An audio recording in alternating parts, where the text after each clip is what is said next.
before. So that's good. So I can now go to questions from everyone, and feel free to jump in. Councillor Booth. Thank you, Mayor Nigel. The other revenue, you've got vested assets at 5.996, 8.1 million. Now that's not cash, is it? No. Okay, so it's shown as total, so that's in the total revenue number, and so therefore, really, our deficit was 22.6 million rather than 16 million operationally. Would that be correct?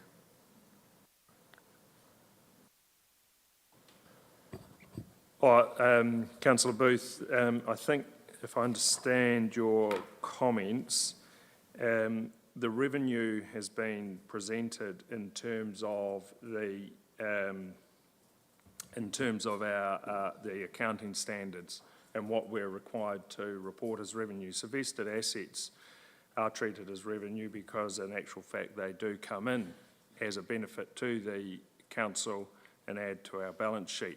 If you're looking in terms of our cash flow, what the movements have been, you'll see that on, I'm not sure if on page 124 or 111 of the annual report, but 124 of a hard copy agenda.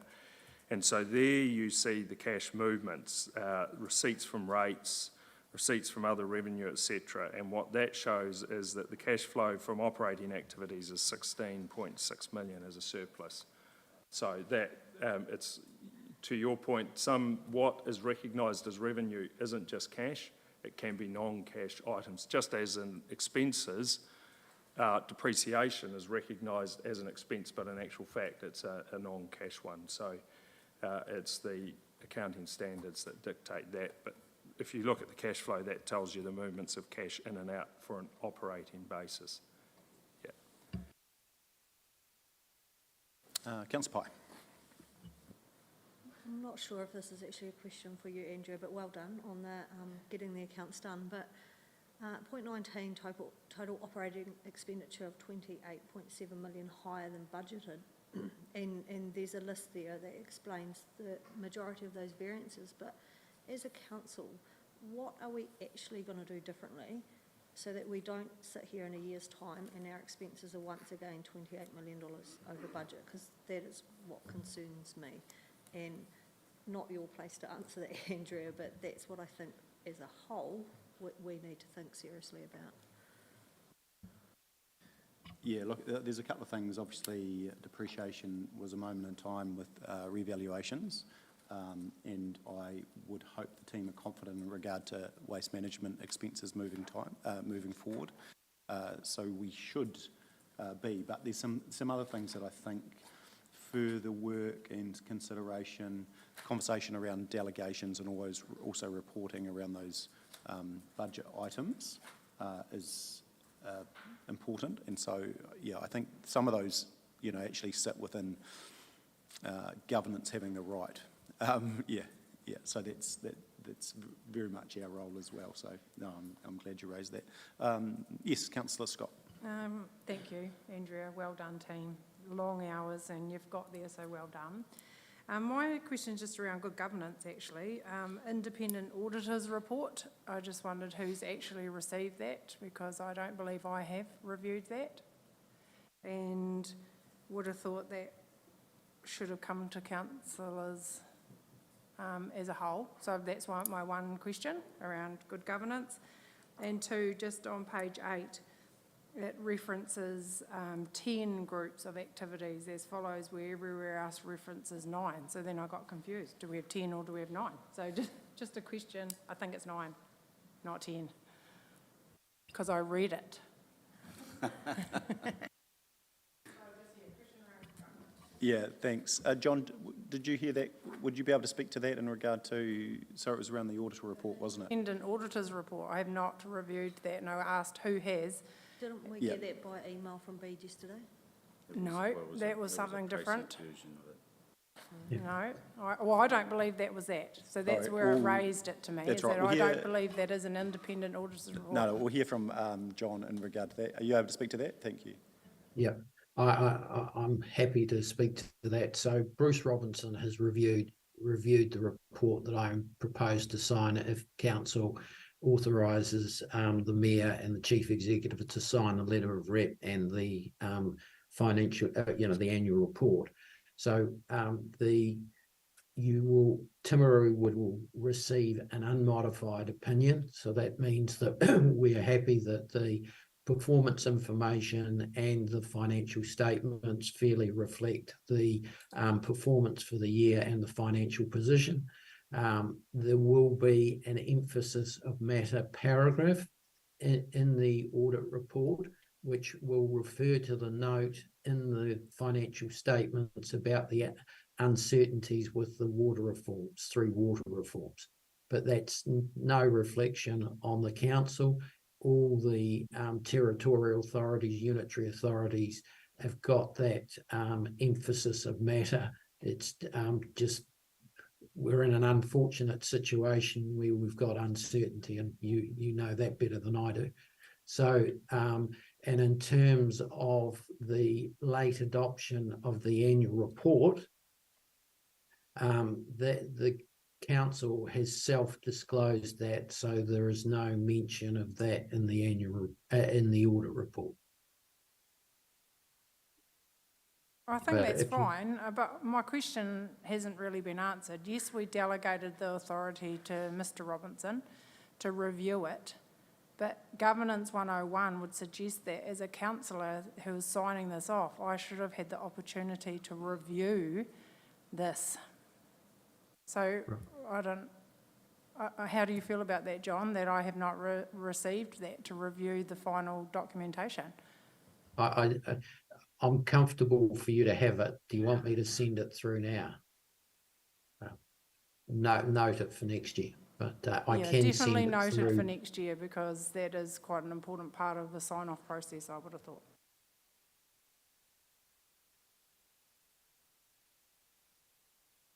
Yep, made a note.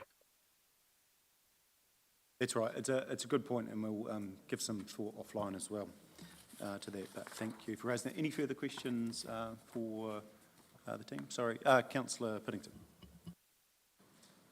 I'm concerned with Michelle going forward, Nigel, that... Concerned with me.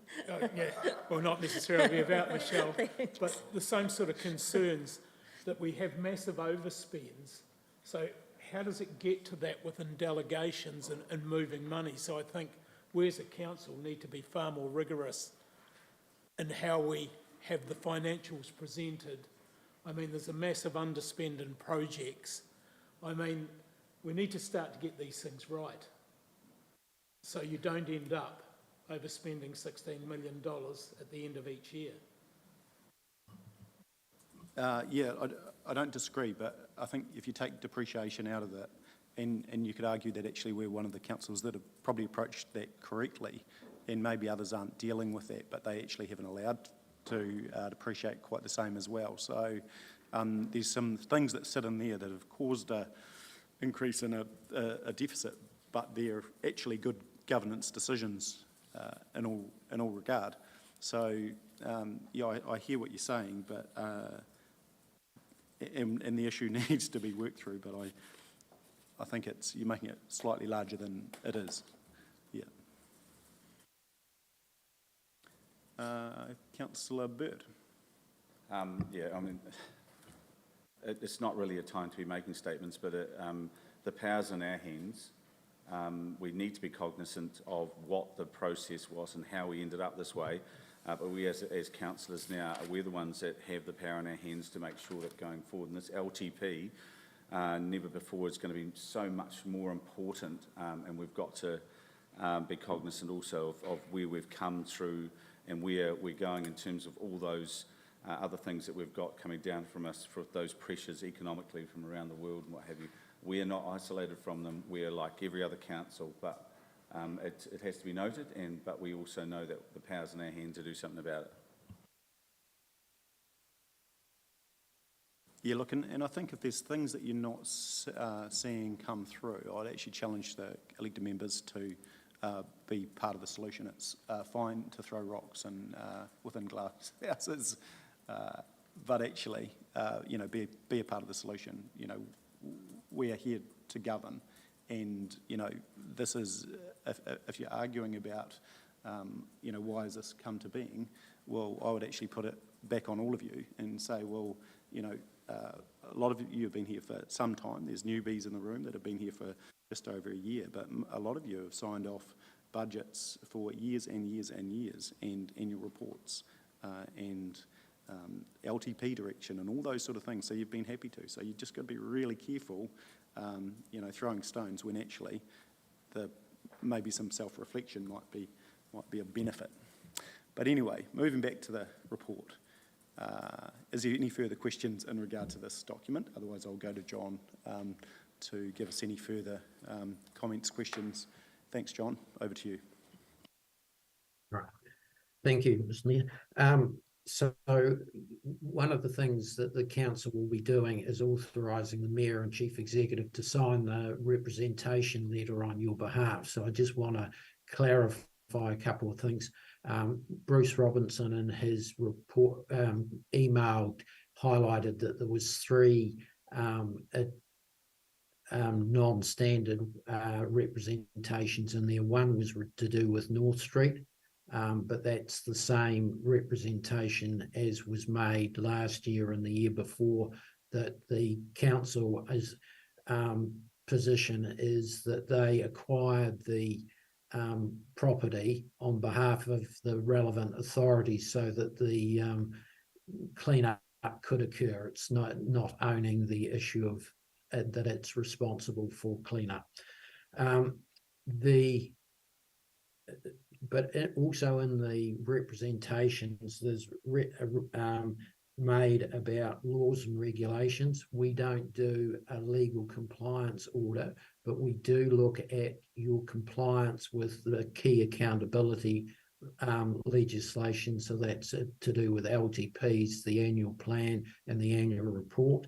So, but what I am required under the auditing standards to confirm with the governing body that they're not aware of any significant legislative breaches that could have a significant impact on the operations of the council. So that would be if you had breached a major resource consent, or that you had a serious accident that meant that WorkSafe had closed down some part of your operations, or could do so.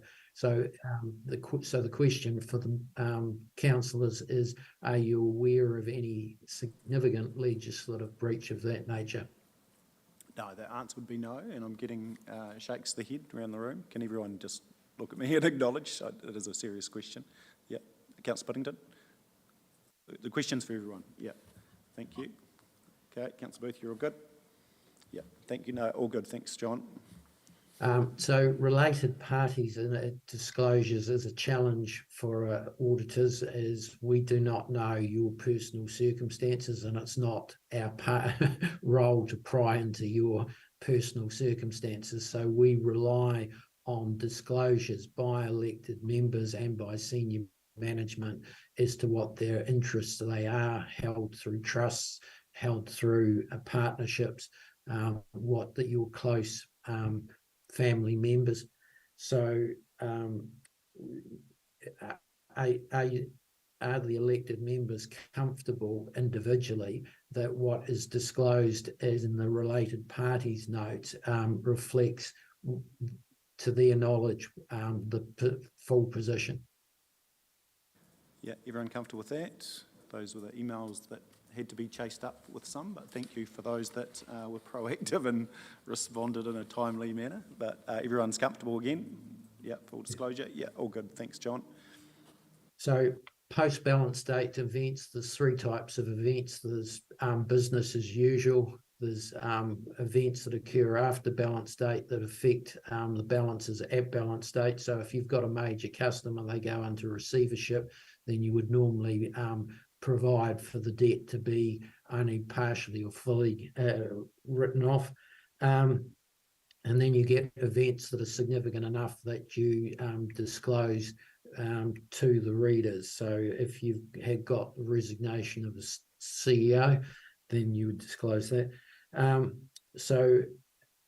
Apart from, so that there is the one post-balance date event disclosure that is significant, and that is regarding the Three Waters reforms, the legislation that was passed in August. We don't know what will get passed in the coming months, but you're not aware of any other events that either should be disclosed or would require the financial statements to be adjusted? No, shakes the head all around. No, all good. Thanks, John. I know exactly what's happening with the Three Waters, by the way. I can let you in if you like, but that's okay. Conversation for another day. Okay, thanks. So finally, just looking at fraud, are the councillors aware of any actual or suspected fraud? No. Sorry, And suspected said- fraud, OJ, that was. Sorry, Councillor Jackson, you heard that? You're all good? Yeah, no, that's cool. Sorry, no, all fine. It was just making sure everyone could hear. Yep. Okay, so are councillors satisfied that the control environment is appropriate to minimise the risk that the financial statements can be materially misstated? Not materially misstated. Yeah, no, fine with that as well. Okay. Yeah. Thanks. So in the key issues, audit issues update, I've just outlined some of the key things that we considered in the audit. So I won't take up time talking to those, but I'm happy to take any questions on those. Questions, team? No, I think well been covered. No, nothing there, John. Okay.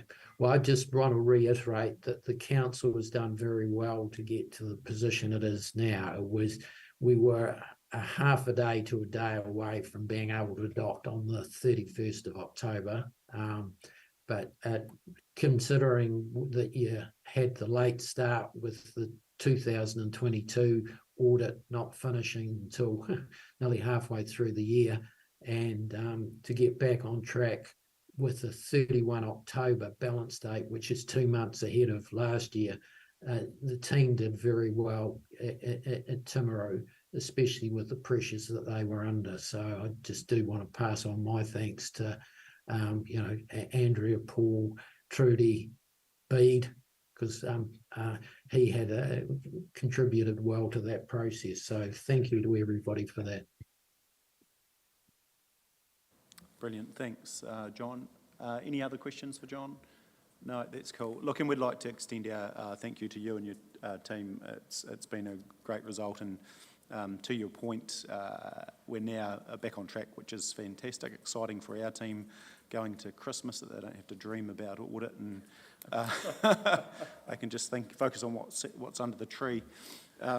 So that's nice and reassuring. And yeah, special thanks from me and our team for Andrea and all the work that you've done. So thrown in the hot seat, but you've come up performing very, very well. So we love having you as part of the team.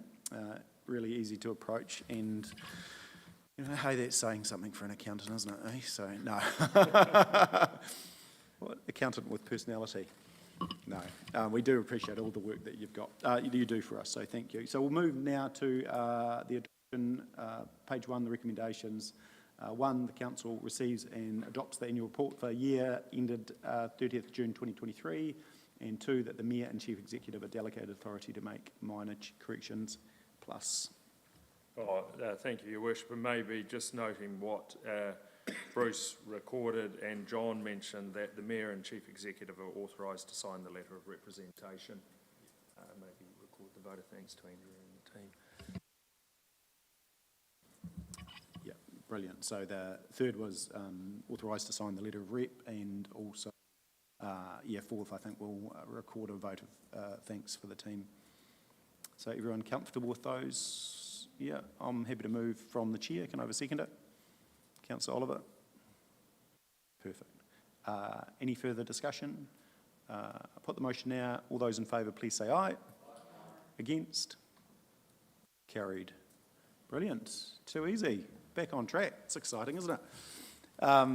So thanks, John. Really appreciate that, all the hard work from your team, and we'll see you soon. Thanks, team. So the meeting is now closed. Thanks. Bye. 10 o'clock. Yeah, and back, sorry, for those online, we'll be back at 10 a.m. for committee meetings. Thanks.